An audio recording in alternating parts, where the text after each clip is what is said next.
we'll just sing a little bit, and then I guess you have lots of questions. Let's see what happens.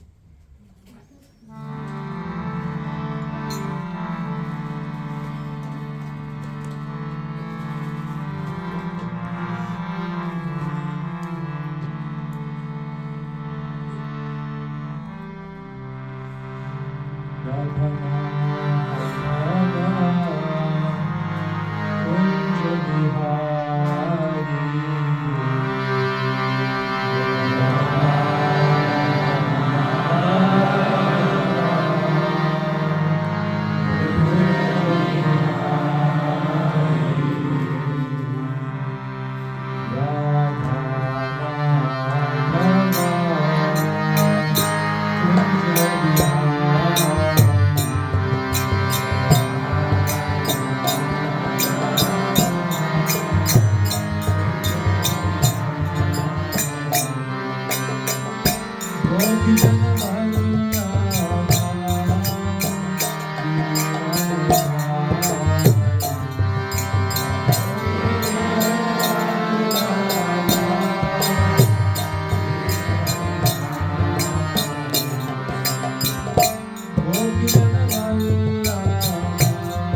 Tasmai Shri Gurave Namaha.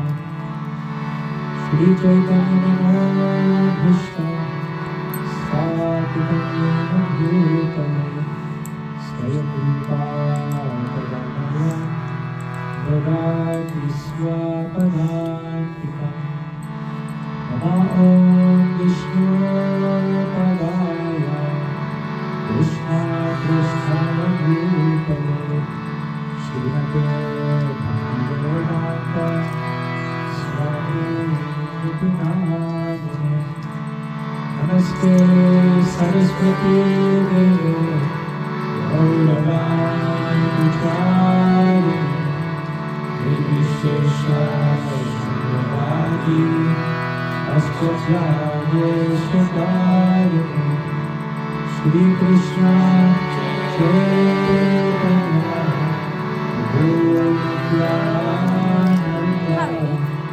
Shri Advaita Gadadhara Srivasti Gaur Bhakta-vrinda. Hare Krishna Krishna Krishna Hare Hare Hare Rama Hare Rama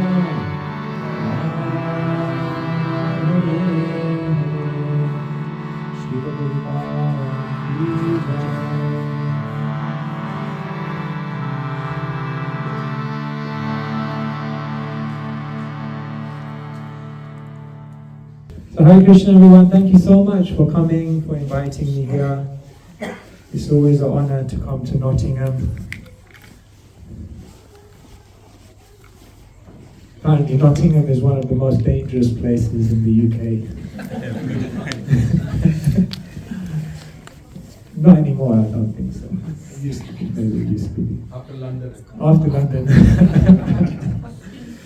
But yeah, I'm very happy to be here. It's wonderful to see how the community is growing. And when we come together like this, it's really an opportunity to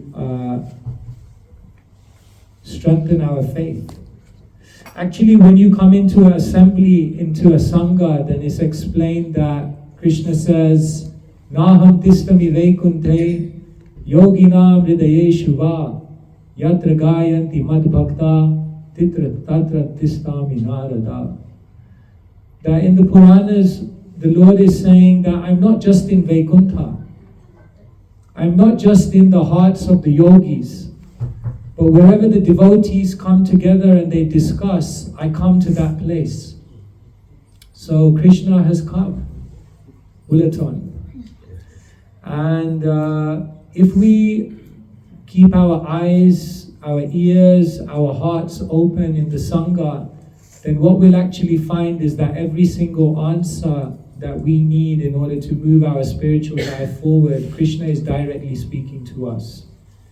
Do you have that experience that sometimes you're in a class and someone says something and you think, my God, are they reading my mind?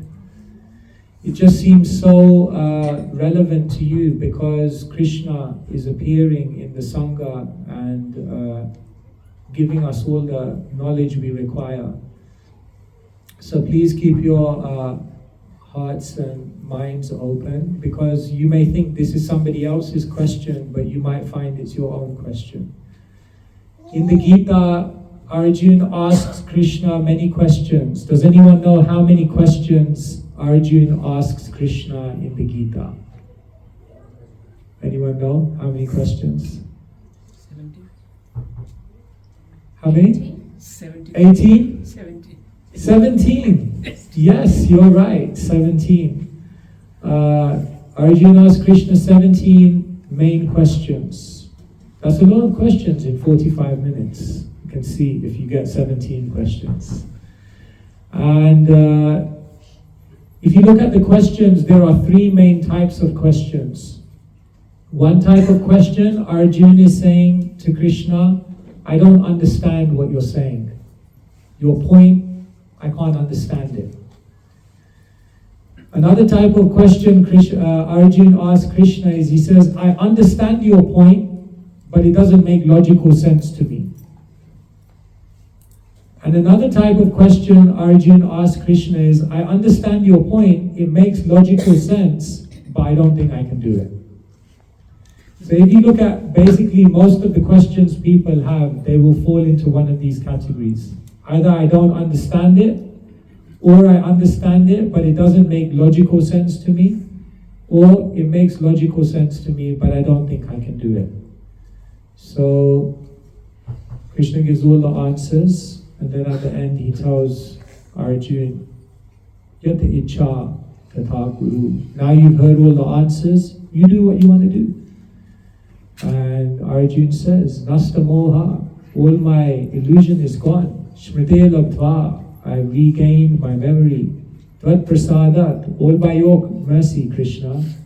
Stitosmi, I'm completely fixed. Gata Sandeha, all my doubts are eradicated. Karishe Vachanam Tava, now I know what I need to do. So we want to come to that point. So we welcome your questions. 17 questions. You can count, okay? See if they get 17 questions. Yeah, just count the number of questions. Okay. All right, so who would like to go first? Bhagavad Gita. Bhagavad Gita, yes. Hare Krishna Maharaj Pranam. So this is a question from the Bhakti verses in chapter 12, where the beautiful qualities that Krishna says one should exhibit, and then that makes them very dear to Krishna. So as people who are, when we come in new, we try to embrace these qualities because we are trying to be very humble and nice with people. And then as we start to practice spirituality, we become a boss a little bit. And then we come into a more responsible position, then there are like loads of difference of opinion and so many things happen. But we know that we are dealing with... Of course, not in Nottingham. Not in Nottingham, maybe, yes. So we know that we are dealing with devotees. So how can we still keep our head fixed in these verses and deal with these nice devotees nicely, as well as not cause any offense in the course of dealings? So much. Yeah, so in the 12th chapter, which is one of the shortest chapters, perhaps the shortest chapter in the Gita, at the end of that chapter, Krishna is explaining many verses, and every verse ends, Same Bhakta, Same Priyaha, that such a devotee is very dear to me. So Krishna is giving many different qualities of what kind of character endears one to Krishna. And amongst those qualities, Krishna is talking about humility. So humility is a very, very special quality.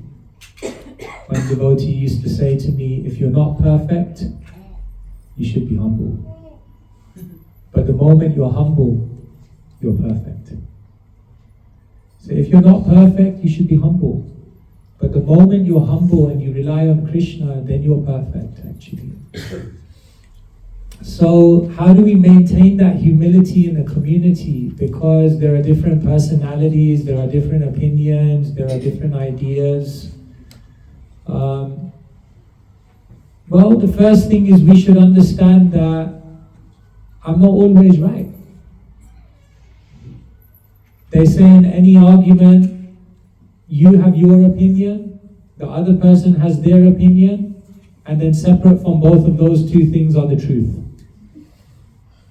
So we tend to think that we're always right, that we always have the answers, that our perspective is always the foolproof perspective. But the first thing we have to realize is that we don't know everything, and we don't always have all the answers. And therefore, in any conflict or in any disagreement, one always has to maintain room that maybe I'm wrong. Have you ever been in an argument and then it gets more and more intense in the argument? And then at one point in the argument you realize, oh my God, I'm wrong. There's that moment when you realize. And then what do? You just carry on arguing. Because you can't give in now. So we should be ready to understand that other people have sometimes a different opinion, a different perspective, and we should be open to that. And that's the essence of humility. When someone is proud, in English we say they're full of it. That means there's no room for anything new to go in. But when someone is humble, then they keep space. That maybe there's room for me to improve. Maybe there's room for me to also learn something new. And when you keep room in a conversation, then you never create offense, because there's always that learning. So anyway, this is one answer. I mean, this whole question could take the whole session, but that's something. So try to keep that room, that I don't know everything, and I should listen to others, because maybe they have something of value. Is that okay? Like, does surrender mean that we should not have any Endeavor. endeavor? And that's good. Yeah, so the point with Draupadi is not that she was not endeavoring. She was endeavoring. She was trying to hold on. But then at a certain point she realized that I've reached the end of my endeavor. I can't do anything more now. And when she realized that she had come to the end of her endeavor, then at that point she put her hands up and said, Govinda, now it's up to you. So surrender doesn't mean that you don't put in effort. Surrender means you don't try to endeavor. Surrender means you put all of your effort, you put all of your endeavor, and then once you put all of that in, you realize now it's all up to Krishna. Therefore, what does Krishna say in the second chapter? Karmanyeva adhikaraste ma phaleshu kadachana. Your adhikar, your qualification and your responsibility is to do your karma. But ma phaleshu, the phala, the outcome, that you're not in control of. In other words, your endeavor will not control the outcome, but your endeavor is necessary. And then at the end of that endeavor, one must then surrender to Krishna. So therefore, both things go hand in hand. Endeavor, and when you reach the end of your endeavor, then the rest is surrender. But if you surrender before you endeavor, then that's not what Krishna is teaching in the Gita. Yeah. Like if someone has exams coming up, no revision, I surrender to Krishna. Sarva dharman parityaja, I've given up all my dharma. I don't do any revision, I just surrender to Krishna. No, but it means you revise, and then that moment when you're in the exam hall and you're opening the paper, then at that point you say, Krishna, that's up to you. I did what I could do. Yeah? Is that okay? I just want to read the translation of the Bhagavad Gita verse, because I think it'll help me phrase my question. But it's BG 12.12, and I'll try saying it fast. But the question was, when we have, when we read, we receive information, and until you can experience what that information means, it doesn't become knowledge. And how would you say you experienced a change in yourself when you actually realized the information and knowledge, in your own experience? What did you notice within yourself? Thank you so much. Yeah. So actually Krishna mentions in the Gita, knowledge has to be accompanied by many things. You can have so much knowledge, but if it's not accompanied by certain things, then that knowledge won't turn into realization. So the first thing Krishna says is knowledge should be accompanied by faith. Shraddhaval labhate jnanam. If someone has lots of knowledge but they don't have faith, Krishna says you can't attain the fruit of that knowledge. So knowledge plus faith. Krishna will say you have to have knowledge plus service. Bhajanti mam drida vrida. Krishna says bhajanti, they serve. Those who are in knowledge, they serve.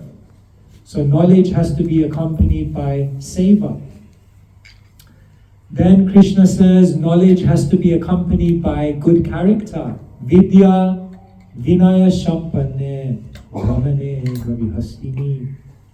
If you have lots of knowledge but you don't have good character, no humility, no simplicity, then that knowledge won't take root. Then Krishna says you have to have knowledge, but you have to be non-envious. If you have lots of knowledge but you're envious of someone else, then that knowledge won't have its effect. So like this, knowledge has to be accompanied by many, many things, and then that knowledge becomes realization. So there are two things. Gyan means knowledge, and Vigyan means realization. Vigyan means literally intensified knowledge. So Krishna says, Jnana Vijnana Tripta Atma. If you want to be a Tripta Atma means a fully satisfied soul, then you have to have Jnana, knowledge, but you also have to have Vijnana. Jnana Vijnana Tripta Atma Kutasto Vijitendriya, Krishna says. So, yes, it's not just about reading books. There must be faith. There must be service. There must be good character. There must be non-enviousness. All of these things must be there. And then knowledge becomes realization. Alright? Thank you, Maharaj. Ravi Prabhu, next one. Hare Krishna Maharaj. In Bhagavad Gita 2.64, Krishna says, "But a person free from all attachment and aversion and able to control his senses through regulative principles of freedom can obtain the complete mercy of the Lord." So on that, what's the difference between renouncing sense objects and engaging them without attachment? And how can we discern this balance? See, everything in the world has a Hari Sambandha. A Hari Sambandha means a connection with Krishna. So therefore, when one utilizes everything, knowing its connection to Krishna and its utilization in Krishna's service, then they're the highest renunciate. Renunciation doesn't mean just to give up things. Renunciation means to give up the mentality that I'm the controller and I'm the enjoyer. But when you utilize things without that mentality, understanding the Hari Sambandha, understanding how it connects to Krishna, then such renunciation is said to be the highest renunciation. So this is what was taught by the Goswamis of Vrindavan, that they were teaching Yuktam Vairagyam Uchyate, how to engage everything in Krishna's service. So when you're attached to something, then you're thinking about yourself. When you're averse to something, you're also thinking about yourself. But when you're free from all attachment and aversion, and you just look at something neutrally in terms of how it can be utilized for Krishna, then you're the highest renunciate. And therefore Krishna says a sannyasi is not understood by externals. A sannyasi is one who uses everything. Anashrita karma phalam karyam karma karoti ya sa sannyasi cha yogi cha na niragnir na cha kriya. Who is a sannyasi? Krishna says anashrita karma phalam, one who is not trying to enjoy something, but one who is simply utilizing it in service. So therefore anyone can be a sannyasi. Applications open. But don't worry, you don't have to move from where you are. You just have to give up the mentality that I'm the controller and I'm the enjoyer. Is that okay? Thank you, Maharaj. Naresh Prabhu.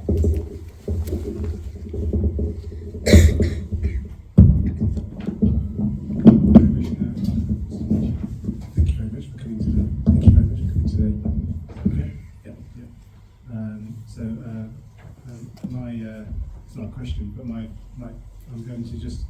Can't hear you properly. I'm just going to quote from Bhagavad Gita 4.24, which is Brahma Pranam Brahma Have Brahma Ganam Brahma Hutam Brahma Tane Gayantiyam Brahma Karma Samadhina. And my question is, not a question, but just from that verse, if there's any knowledge you could share with us, I'd be grateful. Thank you. Do you want to read the English translation? Oh, the English translation. A person who is fully absorbed in Krishna consciousness is sure to attain the spiritual kingdom because of his full contribution to spiritual activities, in which the consummation is is absolute, and that which is offered is of the same spiritual nature. Yeah, thank you so much. Yeah, so here Krishna is explaining to Arjun that when someone engages in spiritual activity, then the person becomes spiritualized, the result is spiritualized, and even Krishna says all the things that are offered also become spiritualized. Everything becomes Brahman, everything becomes absolute. One time Srila Prabhupada was walking through a Brahmachari ashram where all the monks stay, and Prabhupada looked at a loka and he said, "This is pure spirit." Now I don't know the last time he looked at a Brahmachari's loka and thought, "That's pure spirit." It doesn't look very impressive in one sense. But Prabhupada said it's pure spirit because it's being fully utilized in Krishna's service. So, if you utilize your body in Krishna's service, your body becomes spiritual. If you utilize your wealth in Krishna's service, your wealth is spiritualized. If you utilize all your pranir, arte, diya, vacha, your life, your energy, your resources, your intelligence, everything becomes spiritualized, you become spiritualized, and the result is spiritual. And that's basically what Krishna is saying in this verse. So, for a devotee, nothing is material.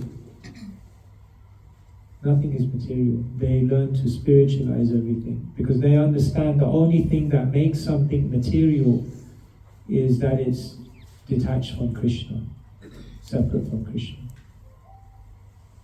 Is that okay? Thank you, Maharaj. Now we have Sandeep Prabhu.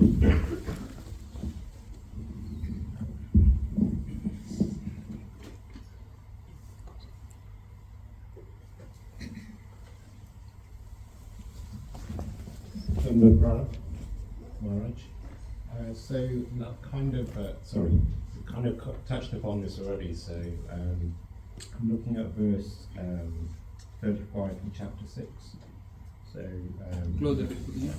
so the verse talks about how you can curb your restless mind by suitable practice and detachment. So I guess my question is twofold. So one, I understand the importance of trying to control your mind, which is very difficult. But my question is more around how do you practice detachment and be sincere about it? Because sometimes when you're being detached, it kind of comes across as being insincere and sort of just going through the motions, or what do we call it these days? Quiet quitting.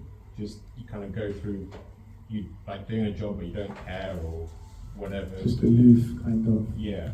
Because you have to sort of also function in this material world as well. Thank you so much. Yeah. So yes, Arjun says to Krishna that to control the mind is more difficult than to control the wind. And then in reply, Krishna says this verse that you quoted: Asamsayam mahabaho mano durni graham chalam abhyasena tukonteya vairagyena chigriyate. Krishna says that asamsayam, you can do it. no doubt, you can control your mind. There are two things. Abhyas, you have to practice, and vairagya, you have to detach. So what does detachment mean, and how do we do that? Well, the first thing when we talk about detachment is there are certain things in your life that are just not good, that you need to just fully neglect. That are just things that are not going to contribute to your spiritual well-being. So on those things, you don't need to worry about being too aloof. You need to be aloof from those things. And the beginning point is the 4 regulative principles. Like no devotee should say, like, I think I'm becoming too aloof from intoxication. It could be unhealthy, you know, it could be imbalanced. Maybe. No, it's okay, don't worry. You're on the right path. So in this context, detachment, the first thing it means is that there are certain things that are just not good for you. So detach yourself. The second thing that it means is that you engage with the things that are useful, but always remembering, I'm not the controller, I'm not the enjoyer. When you think of the word detachment, just think of the mentality, I'm not the doer, I'm not the controller, I'm not the enjoyer. And when you act in a very involved way, knowing that I'm not the controller or the enjoyer, then neither are you aloof, nor are you entangled. Because you are engaged, but the mentality is withdrawn. Does that make sense? Yes. So when you think of detachment, just there are these two perspectives. Some things completely detach, other things engage, but with the mentality that I'm not the controller, I'm not the enjoyer. Is that okay? Thank you. Next question, Yagna Prabhu.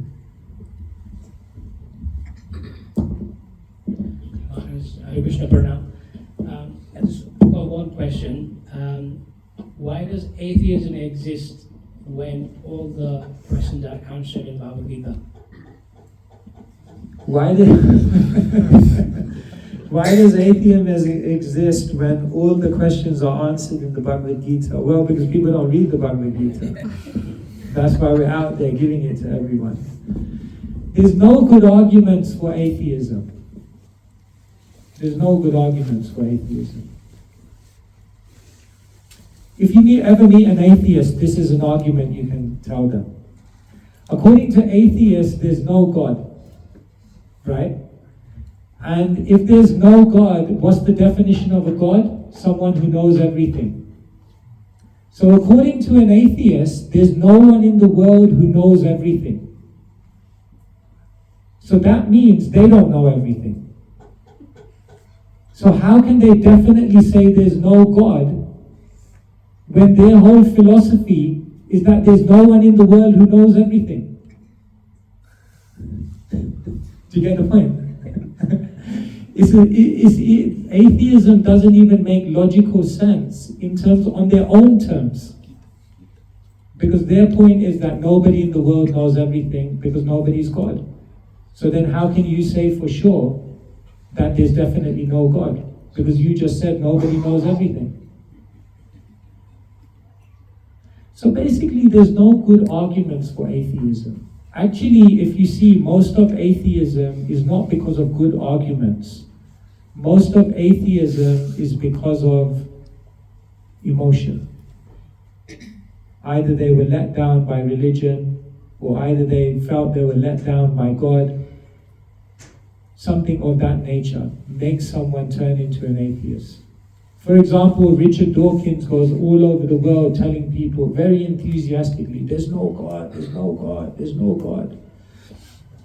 But if his philosophy is that we came from nothing, ultimately we're material, and after this life there's nothing, then why is he so enthusiastic to tell everyone there's no God? If everything is meaningless, if everything is matter, nothing matters. So just relax. But why is he so enthusiastic to tell the world there's no God? If his basic philosophy is that everything is material and everything is meaningless, then why get so worked up about it? Just relax. Therefore, He's an atheist not because of philosophical arguments. He's an atheist because of emotion. And when someone is emotional, then all their intelligence can get covered. Have you noticed how when you become very emotional, you lose your intelligence? So basically, this is what the case is. So, that's what we say. Thank you, Maharaj. Gitanjali Janam, please.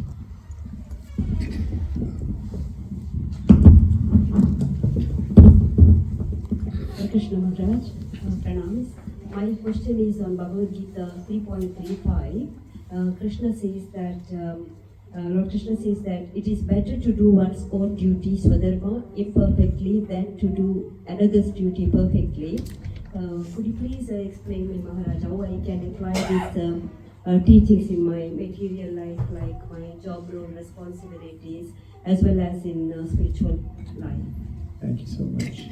So there's a very special verse from the Gita 3:35. There's only 2 verses in the Gita which are repeated twice, and this is one of them. Shreyan Swadharma Viguna Paradharma Svanustita. Krishna says you have to do your own dharma, even if you do it imperfectly, rather than trying to imitate another person's dharma. The whole world is trying to copy someone else. The whole world is trying to imitate someone else. But you are unique.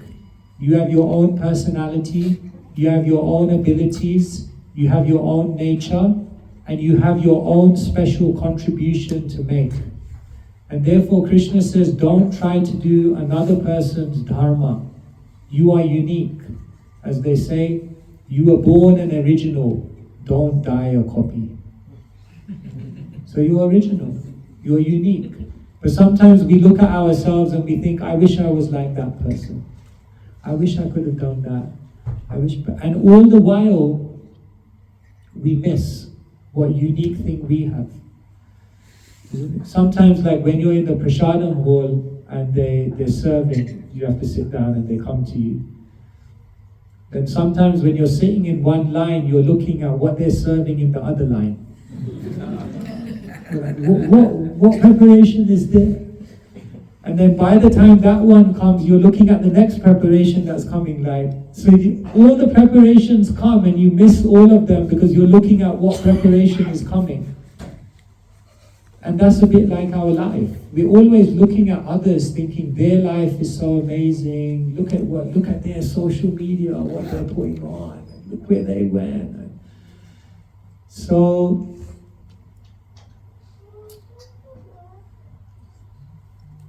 you have certain abilities and certain personality and a certain role, and you can achieve perfection through that.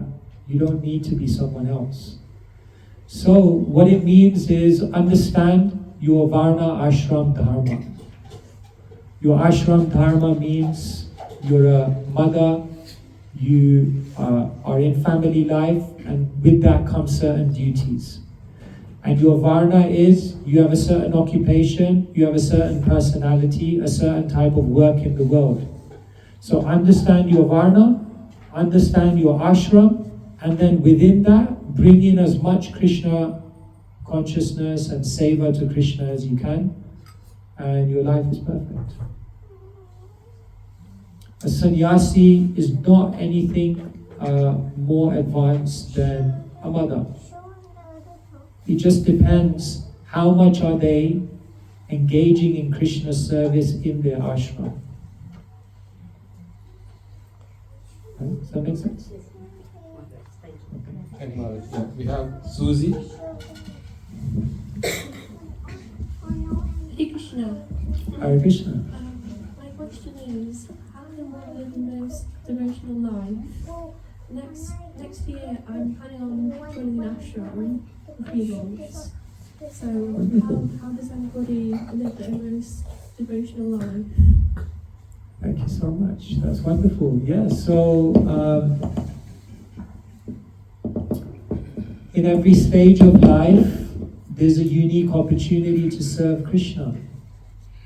So now you're going to go into the ashram. That means that's that period of your life when you can learn about Krishna, when you can study, when you wake up early every morning and do spiritual sadhana. It's the time in your life where you share Krishna consciousness with others. So when you're living in the ashram, it's a very unique experience, and it will bring its own unique opportunities to serve Krishna. And ashram means a place of learning. So in that stage of life, you should just focus on learning as much as you can. Learn about yourself, learn about the scriptures, learn about Krishna, and learn about what you can do in this life to give yourself in contribution to others. And if you learn all of those things, then you have done really well in the ashram. That's the purpose of it.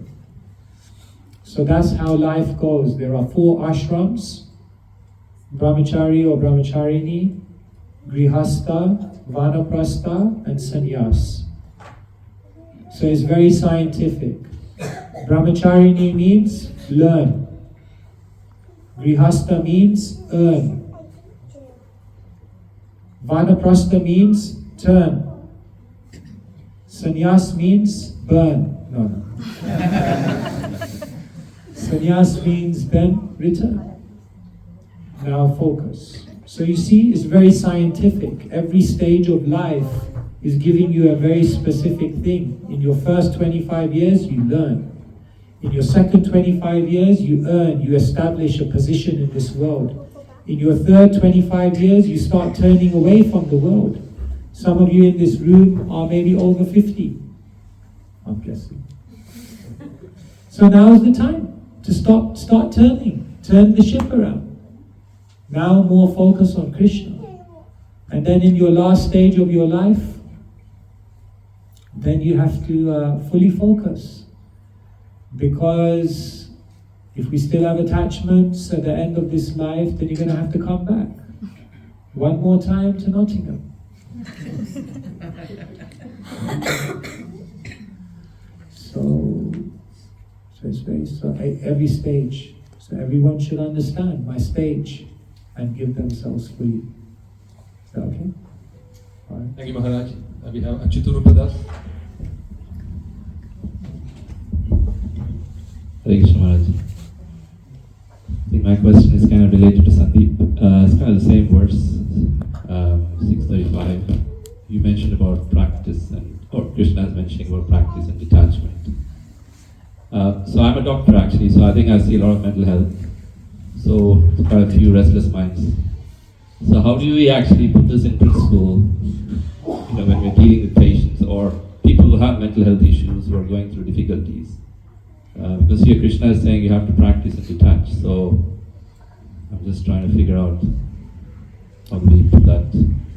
Yeah, like when people have mental health issues, sometimes it's quite, it's serious.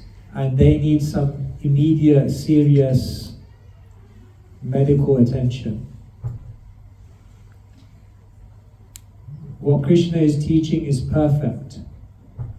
But if someone comes into your surgery with a mental health issue and you open the Gita and say, this is the prescription, 635, alone, it may not work for them. See, in a hospital you have nurses and you have doctors. You know better than me. Right? So who's more important, the nurses or the doctors? I don't think you want to be in a hospital where there's only doctors and no nurses. Because by the time a tutor comes over to give you the operation, you may be finito. If there ain't no nurses to look after you. But at the same time, do you really want to be in a hospital where there's only nurses and no doctors? Because you'll just be in the hospital for the rest of your life. So therefore, Bhagavad Gita 635 is the doctor. That's the operation. That's the ultimate way to get out. But someone may need also some nursing. And that means they may need some counseling, some therapy, they may even need some medication. So we do both side by side. Because if you only give them medication, it's not going to solve the root of the problem. And if you only tell them, Abhyasena tu konteya, vairagena tu priyate, they may not be ready to be able to do that. Because their mind is just too much right now. So we need to do both. We need to give them immediate relief, and then we need to give them ultimate solution. And the ultimate solution is Manmana Bhagavan. Until and unless your mind is fixed on Krishna, the mind is going to cause you a lot of problems. Therefore, Yena Dena Prakarena Mana Krishna Viveshaye. Somehow or other, this way or that way, get your mind fixed on Krishna. Otherwise, Chanchalam Imana Krishna. Mind is going to be restless. Okay? How many are we on now? 10. 10. You got 7 more questions, and then you have to say Nasta Moha, all my illusion is gone. Yes. Krishna Prabhuji of Maharaj. So my question is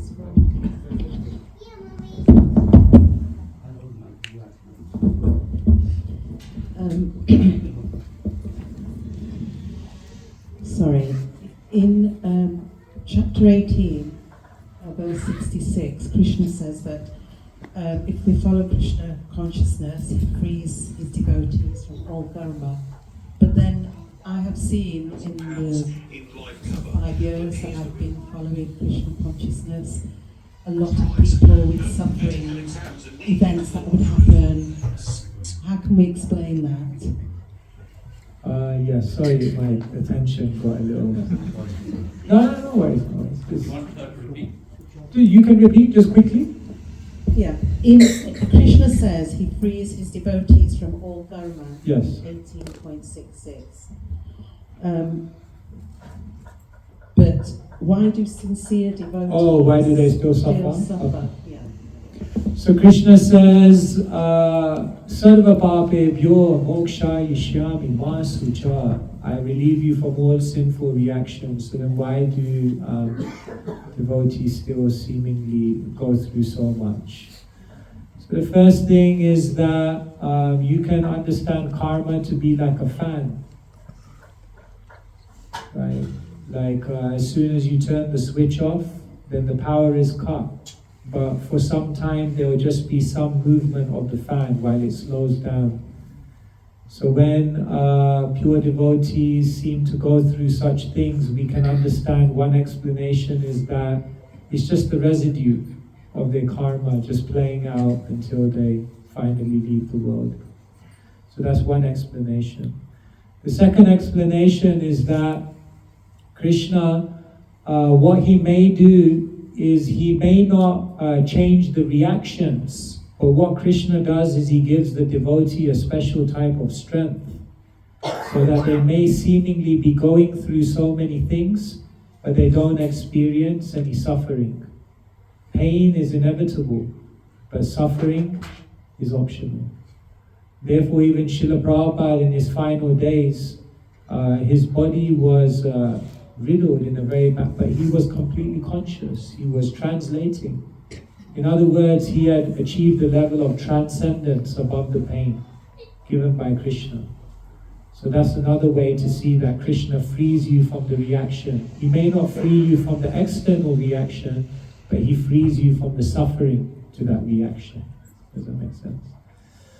And ultimately, the third reason that we can say pure devotees may seem to suffer is not because they have to go through that suffering, but because Krishna wants to show through them how we should deal with our suffering.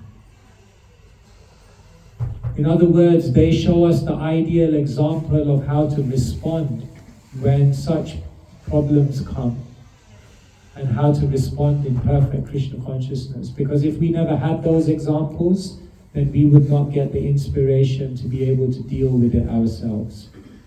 So in this way we can see that when Krishna says, yes, I will relieve you from all sinful reactions, we have to understand that this may play out in the world in different ways. Is that okay? Thank you, Maharaj. Vivek Prabhu.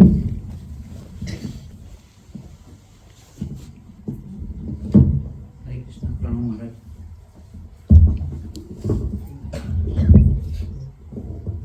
My question is about Gita and modern life. Since you have been to Harvard University now, I just want to get a bit of a fresh perspective. How you look at how the Western world, Harvard is, when we look at how, if they had to think of Gita and in their curriculum, how we are placed today from your perspective. Because you must have seen, because Harvard is all about business, values, there is a conflict between values and business targets. So how Gita then plays ethical role for leaders to balance value against the targets. The Gita is the most incredible book because you can teach practically anything from the Gita. If you want to teach leadership, you can teach it from the Gita. If you want to teach relationship advice, you can do it from the Gita. If you want to teach, obviously, spirituality or religion, you can do it from the Gita. If you want to teach someone lifestyle and habits, you can do it from the Gita. So basically, the Bhagavad Gita, the way Krishna has spoken it, is incredible because you can apply it to basically anything in life. But basically, I'll answer your question in a different way. There are three major things which people in the postmodern world are looking for. Do you want to know what they are? The three major things that most people are looking for is this. Number one, everyone is looking for purpose. People are lost because they're doing something which is not satisfying, which is not rewarding, and which they look back in their life and they think, why did I spend all my time doing that? What am I meant to be doing? So people are looking for purpose. The other thing people are looking for is love. Everyone is looking for relationships. Because relationships are, everything is breaking now. People can't connect with each other. They can't live together. Woody Allen, he said, me and my wife, we drive in different cars, we live in different houses, we have different friends, and we have different hobbies. We're doing everything we can to keep our relationship together. Because people can't stay together. So the second thing people are looking for is love. And the third thing people are looking in the world for is better mental health. So what does Krishna talk about? Purpose. The whole Bhagavad Gita is about Dharma. Love. The whole center of the Bhagavad Gita is about bhakti. And mental health, well, Krishna dedicates a whole chapter 6 to talking about the mind. So basically everything that everyone is looking for can be found in the Gita. But the question is, are we going to be able to translate it into the language that people will be able to accept it? The knowledge is there.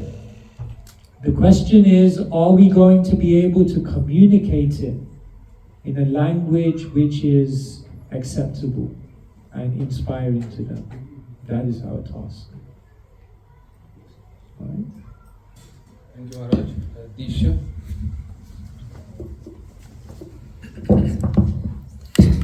Haribol Maharaj, Dandavat Pranam. My question is that in Bhagavad Gita, Shri Krishna says, am I audible now? In Bhagavad Gita, Shri Krishna says, Triguna Vishaya Veda Nistriguna Bhavarjuna. when I look at other Avadhut Mahatma, let's say Bhagwan Dattatreya, for example, he is not wearing any, he's Avadhut, he's eating whatever is given to him. But when we look at ourselves, we have been given the orders of thinking Satwa, eating Satwa, being around Sattvic people. So if we have to go beyond the three guna, why do we focus on Satwa? So Krishna says, Tregunya Vishaya Veda Nishtregunya Bhavarjana, that the Vedas mainly deal with the three modes, go beyond the modes. So why are we promoting Sattva? Because Sattva is a platform. Because Sattva is like an airport. If you want to go to Mumbai, then first you have to go to Heathrow Airport. Now, if you go to Heathrow Airport and then you become so sidetracked by all the duty-free shopping that you miss your flight, then there's no point in being in the airport. You're no closer to your destination. The advantage of being in the airport is that you can catch the flight. So similarly, the advantage of being in Sattva is that you can then Mamchayo Vyabicharena Bhakti Yogena Sevade Sagunan Samadityetan Brahmabhuyaya Kalpate. After explaining everything about the modes, what does Krishna say? Sagunan Samadityetan. Engage in devotional service, go beyond the modes. But first you have to be in Sattva. Because if you are in Rajas and ignorance, what does ignorance mean? You wake up at midday. So now it's going to be a little difficult to chant your rounds if you wake up at midday. What does ignorance mean? You eat unhealthy things and your physical and mental health is... So how will you do devotional service? So therefore Sattva is not the goal. But Sattva is like an airport. Alright? Thank you, Maharaj. Because of the time, we have to just last one question. We can someone raise their hands. Yeah? Prabhuji. Deepak Prabhu.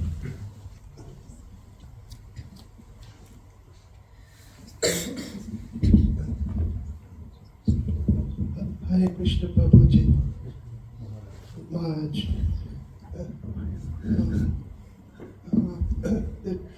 In Bhagavad Gita we've learned that there's the Atma in everybody. There's the Atma in the animals, in the plants and the trees. I'm confused when a gardener cuts the branch and plants the sapling from the branch. So where does the Atma come from there? It came, how they transplanted a branch into the ground. And then another if there was only one Atma, then where did the other Atma come from? Like that? And when they cut a worm has an Atma, Then there are two, and there are two. How does that happen? Very perceptive.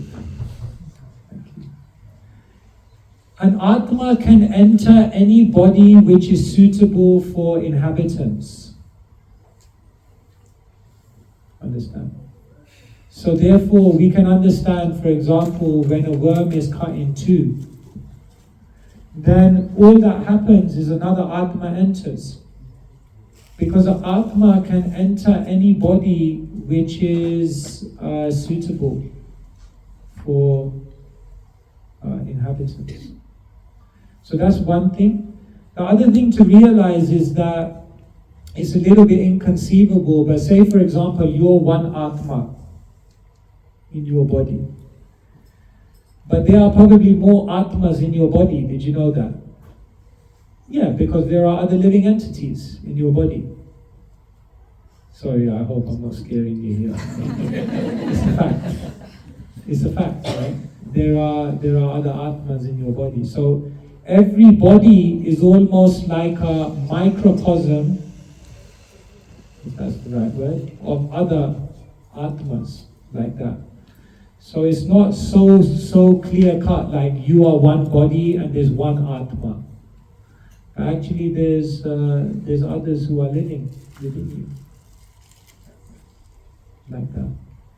So like that, we can understand that sometimes even if something like a worm is cut in two, it's not so clear cut that there's only one Atma in the worm, because another Atma could enter, or there may be another Atma within that can also now inhabit that body. Does that make sense?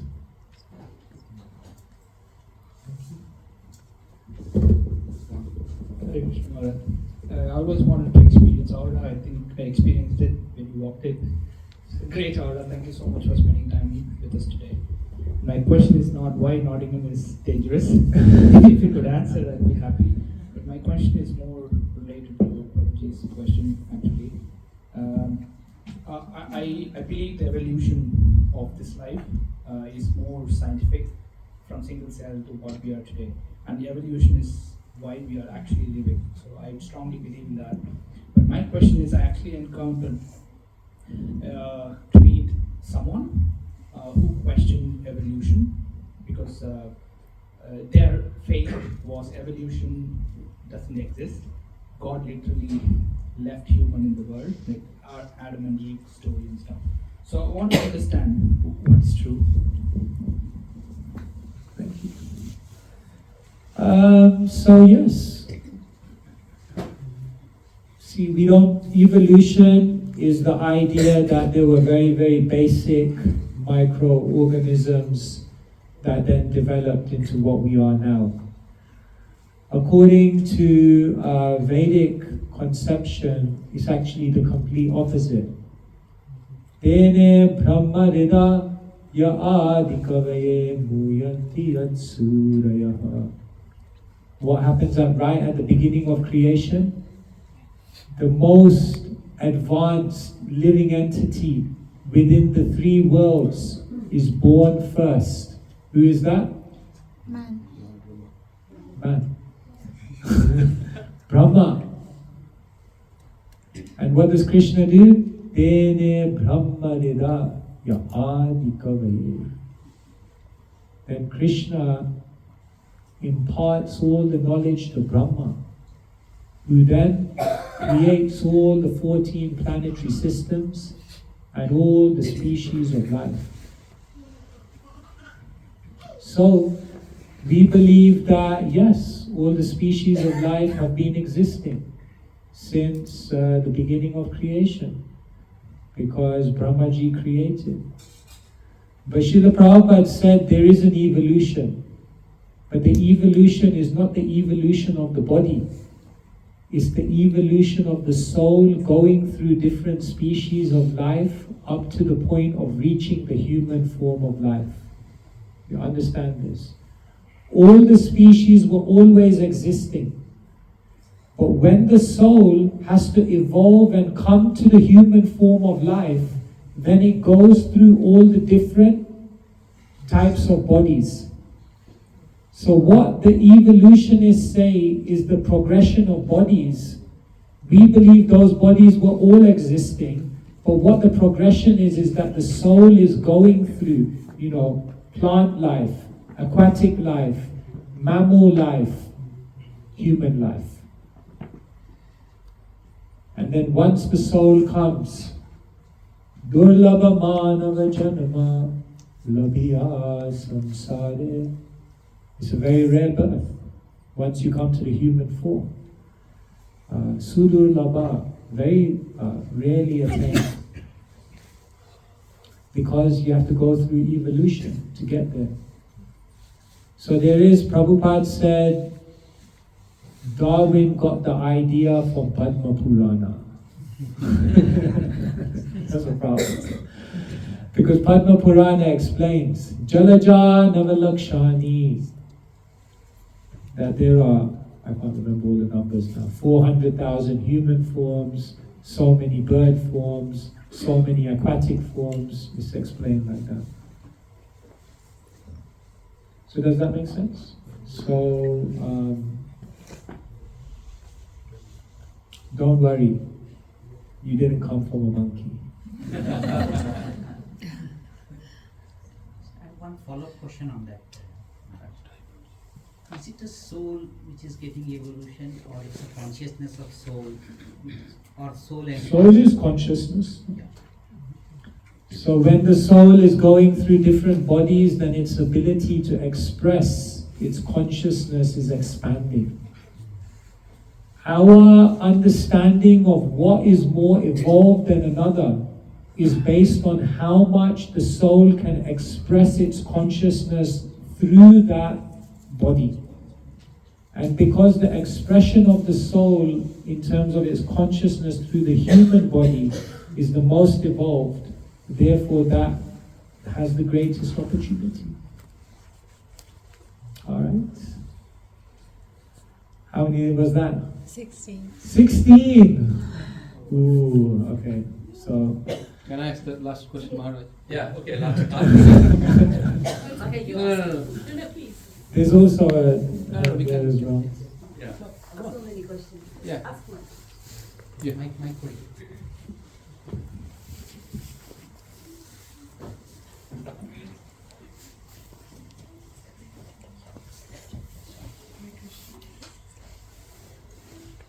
It's on, it's on. Hare Krishna. Just a little bit. Hare Krishna. My question is, whilst we try not to identify with IDs as a male or female, how do we manage to stay within a leadership role, still be assertive and firm as a female, both in material and spiritual life, but without upsetting or hurting the opposite gender?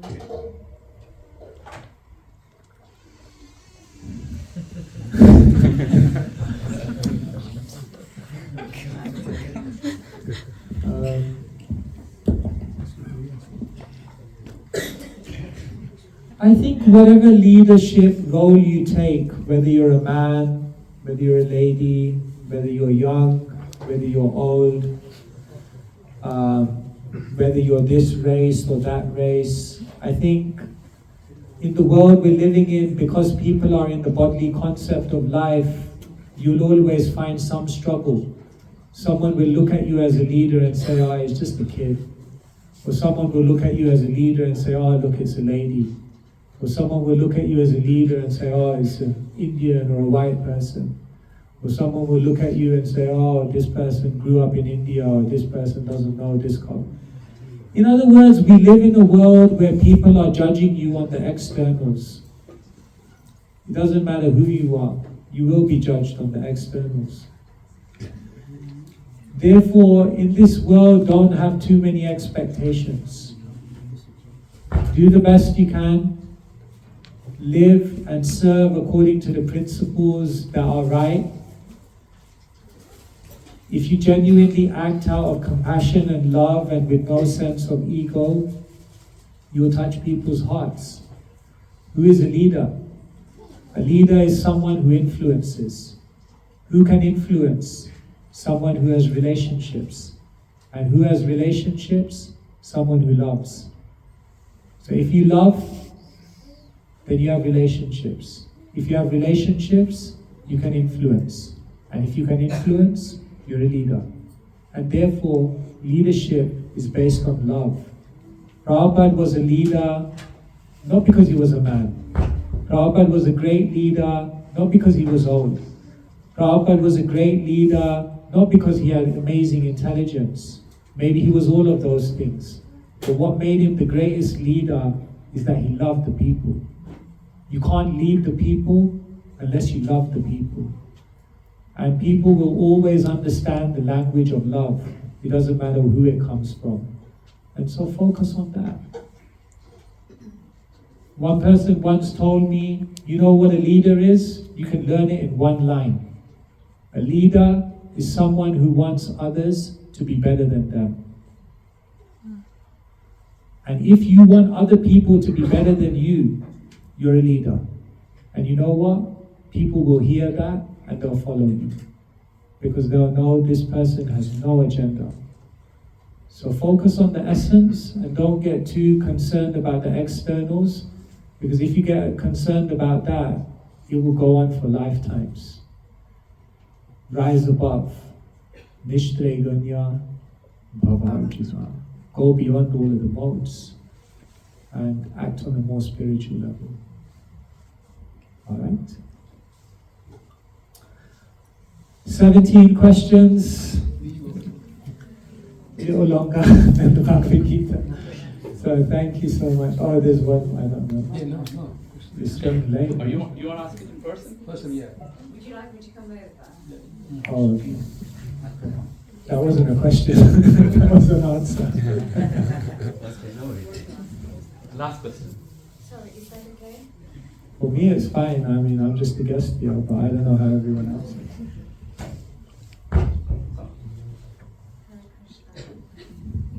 Hare Krishna. It's been really enlightening. So much that I did not. There's one thing that you said that I'd never realized before. So for me, it is new knowledge, and that is that the body is currently containing multiple Atmas, and owing to this coming as a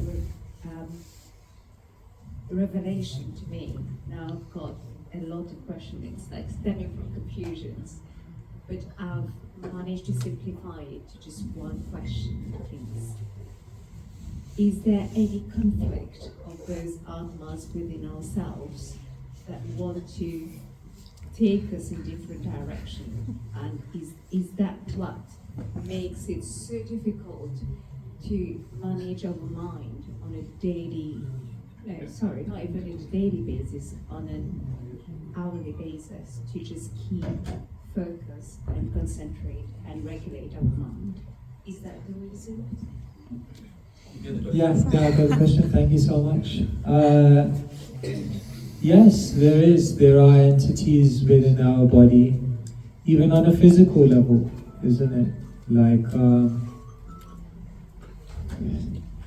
well, take something like cancer, for example. It's causing you problems, right? So there are definitely, different things which are happening within the body, which are causing us problems. And therefore, it's explained that when we understand our identity as an Atma, see, right now we're very much absorbed in the bodily concept of life. We're not understanding we're a spiritual being in charge of this body. The more that you identify with the Atma, then the more that Atma gains the control over this body. Therefore, you find, for example, when people become more and more detached or more and more distant from their true identity, they become more and more susceptible to being influenced in different ways. Because they've become so distant from their spiritual identity, they've lost control over their body. For example, when someone is drunk, then, for example, they're much more susceptible to other influences, other desires, even things like possession. These things happen. So the basic point is, as you become self-realized, as you become more and more identified with your Atma, then you are able to control your body and your mind in a much more powerful way. And even if there are other influences, it doesn't affect you in the same way. And therefore, that's the power of self-realization. Is that okay? Is that Ravana could be a better example for having the multiple entities in the body? Ravana, I don't know about multiple entities in the body. Ravana is an example of someone who is overcome. Kama, Krodha, Tatha, Lobhas. Lust, anger and greed. Krishna says, Trividam Narakashyedam. There are 3 gates leading to hell. Lust, anger and greed. So Ravan is like, you struggling with those things, and that's what degrades. Right. All right, everyone. Thank you so much for your attention, for your questions. Hare Krishna.